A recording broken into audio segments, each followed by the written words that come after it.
Well, magandang araw po sa inyong lahat mga kaibigan. Sa wakas, nahuli na po o nadakip na ang itinuturong suspek sa panghahalay o panggagahasa sa 12 taong gulang na batang babae dyan sa may barangay Kalabuanan sa bayan ng Baler, dito po sa Aurora Province. Ang panggagahasa ay naganap nito lamang August 17, bandang alas 2:30 ng hapon, Lunes noon.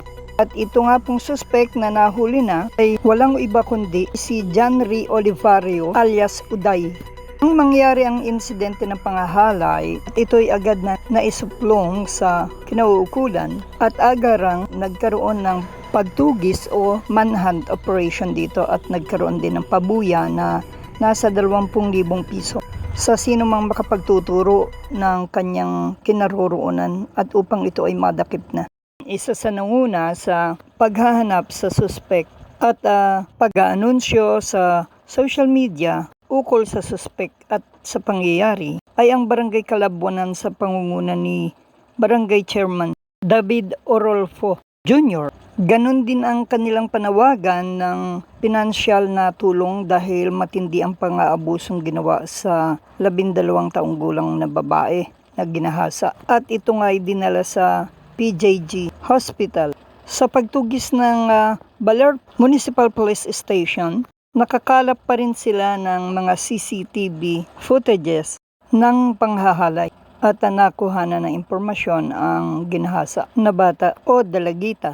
Nadakip na nga bandang alas 10 ng umaga nitong Huwebes naman August 20, 2026 ng kapulisan ang nasabing suspect na si Janry Olivario alias Uday, 20 taong gulang. At siya ay nadakip naman sa Barangay Lobot sa Dipakulaw, Aurora. Sinasabing siya ay naninirahan sa pinangyarihan ng kanyang panghahalay sa Barangay Kalabuanan, Baler, Aurora at ganon din sa Barangay San Isidro, San Luis, Aurora. At siya ay residente ng Dipakulaw, Aurora.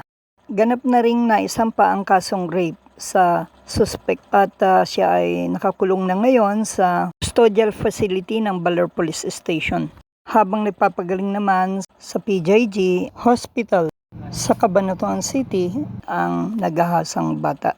At matinding trauma po at pinsala ang tinamo ng bata na nagahasa. Nagpupuyos naman po sa galit ang mga mamamayan sa nasabing suspect na kanilang naibulalas sa social media. Na di umano'y ito'y magdadanas ng hirap sa loob ng kulungan. At sinayang lamang niya ang kanyang buhay at magsisi siya sa kanyang kasalanan sa Diyos. So ayan po mga kababayan, congratulations po sa mga kinauukulan sa Barangay Kalabuanan, sa Baler PNP at sino pa pong mga tumulong sa pagdakip sa suspect na iyan.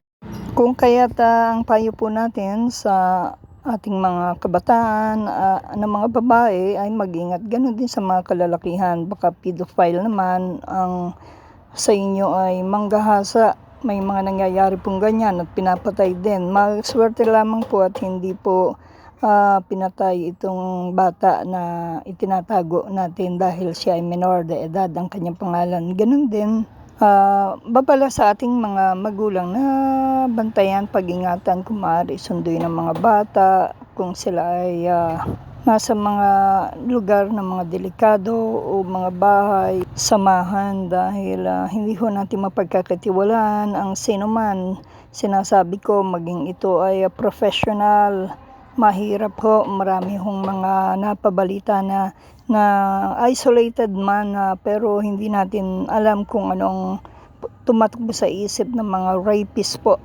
Whether sila ay sabi ko nga professional o nasa may katungkulan sa pamahalaan, sa gobyerno, tambay, mga adik sa paligid, mga may-ari ng inuupahan nilang kwarto, kaibigan, sa kasamahan sa simbahan. Marami na hong ganyan tayong binisita sa mga kulungan na oo, sinasabi sila ay tao lamang pero sana ay pinaglabanan nila at talagang kung isinuko na ang buhay sa Panginoon, hindi na ho sila basta-bastang magnanais pang maging masamang halimbawa sa mundo. Sa totoo lang, banggitin ko na para hindi tayo masasyak o tayo alam na natin ng ating mga mga dapat na pag-ingatan sa ating mga anak o mga babae man na mga matured na ay nagagahasa pa rin po. Nanay man o teacher. So ano ba yung mga cases? Meron pong nandyang mga naliligaw na mga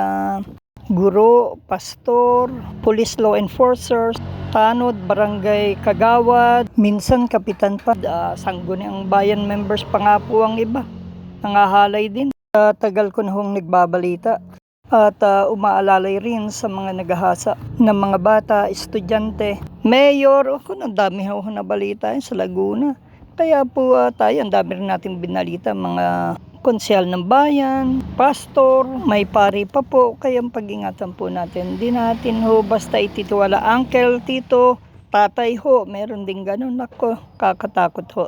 Talagang medyo yung ina ho o talagang magbantay ho o mga kaanak magbantay ho sa mga kaanak nila na maaaring malagay sa panganib sa mga relatives din nila na predator o attackers o manggagahasa o mga guardians nila na maaaring manggahasa sa kanila o maaaring kasama ng mga anak nyo o nakapalibot sa inyong mga anak. Turuan yung lumaban ng inyong mga anak, mag self-defense, mag-ingat, magkaroon ng armas tulad ng stun gun, sili or pepper spray, kahit improvise lang at maging ligtas parati at umiwas. Maski pa sa kanilang boyfriends or kaibigang lalaki, pwede rin yung mga kabarkada nila, ayan, yung mga nasasalihan nila mga grupo sa school, teacher din nila o yung sa Pampanga o Tarlac,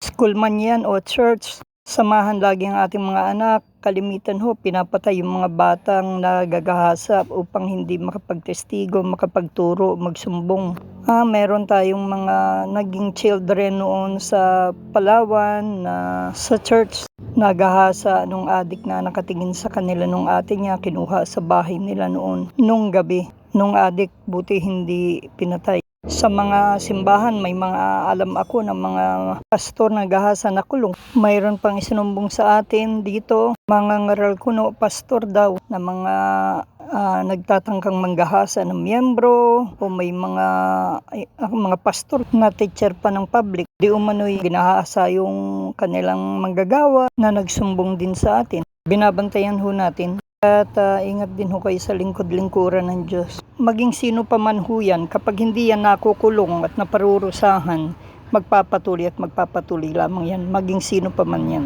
Lalo na paggabi, yung mga babae bata, huwag nating hinahayaang inuutusan, pinapalabas ng gabi o pumupunta sa kung saan, samahan natin. So yan po ay paalaala lamang sa ating lahat.